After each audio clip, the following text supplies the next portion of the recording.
আজি হৈছে 11 সংখ্যক আন্তৰ্জাতিক যোগ দিৱস আৰু মই বৰ্তমান উপস্থিত আছোঁ উলুবাৰীত অৱস্থিত নেহেৰু ষ্টেডিয়ামত আৰু এই ষ্টেডিয়ামত এটা য়োগাৰ খুব সুন্দৰ প্ৰগ্ৰেম আয়োজন কৰা হৈছিলে। ইয়াতে সিদ্ধাৰ্থ ভট্টাচাৰ্যকে আদি কৰি গুৱাহাটীৰ মেয়ৰকে আৰম্ভ কৰি সকলোখিনি উপস্থিত আছিলে।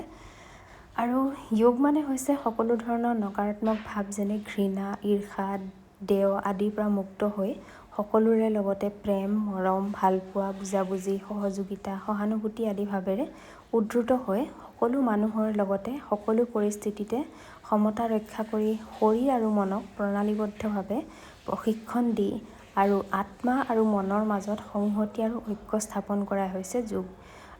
যোগৰ সংজ্ঞা বিভিন্ন ধৰণে দিব পাৰি আৰু যোগৰ সংজ্ঞা বহুত ধৰণে আছেও। মই ভাবোঁ মন আৰু আত্মাৰ যি সংহতি ঐক্য স্থাপন কৰিবলৈ আমি যি সাধনা কৰোঁ সেয়াই হৈছে যোগ।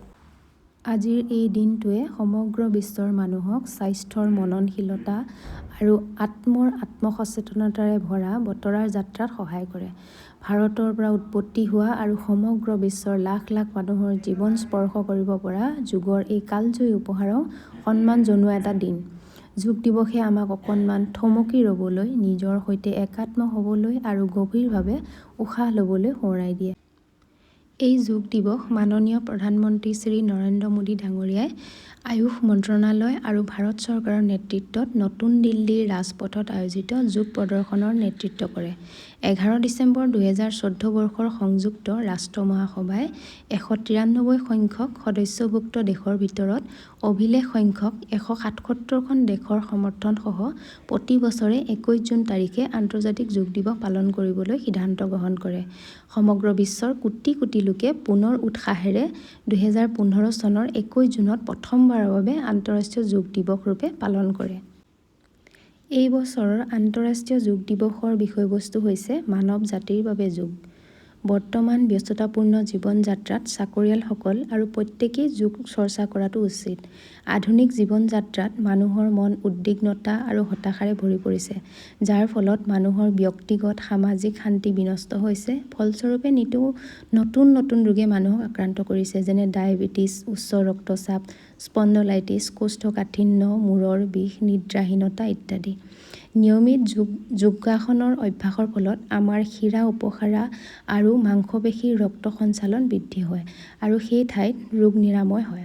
সামাজিক দৃষ্টিকোণৰ পৰা চাবলৈ গ'লে কিছুমান বেমাৰ কেৱল যোগৰ দ্বাৰাহে নিয়ন্ত্ৰণ কৰিব পাৰি।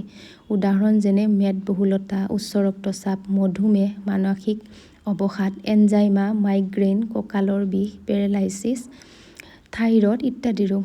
যোগ অভ্যাসৰ জৰিয়তে স্নায়ুতন্ত্ৰ, হৃদয় তথা স্নায়ুবিলাক সুস্থ ৰাখিব পাৰি।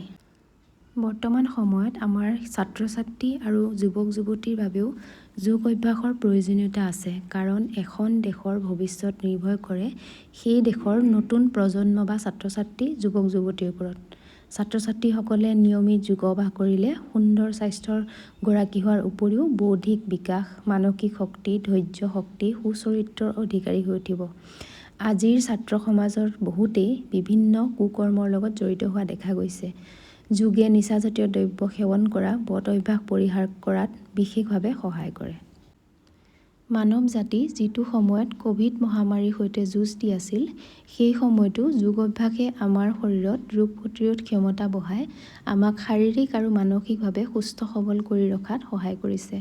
বিভিন্ন যোগাসনৰ অভ্যাসৰ জৰিয়তে আমাৰ স্খলন ক্ষমতা বঢ়াৰ উপৰিও মানসিক দুশ্চিন্তা কমোৱাত সহায় কৰে। যোগ কেৱল ব্যায়াম নহয়, যোগ এক উৎকণ্ঠাগ্ৰস্ত ব্যক্তিৰ উৎকণ্ঠা আঁতৰাই তেওঁক উৎকণ্ঠাহীন কৰি তোলে। যোগে অশান্ত মনক শান্ত কৰে। সেয়েহে আহক আমি সকলোৱে যোগক আদৰি লওঁ। এই বছৰৰ 21 জুনত আন্তৰ্জাতিক যোগ দিৱসক মানৱ জাতিৰ বাবে যোগ বিষয়বস্তু উদযাপন কৰোঁ।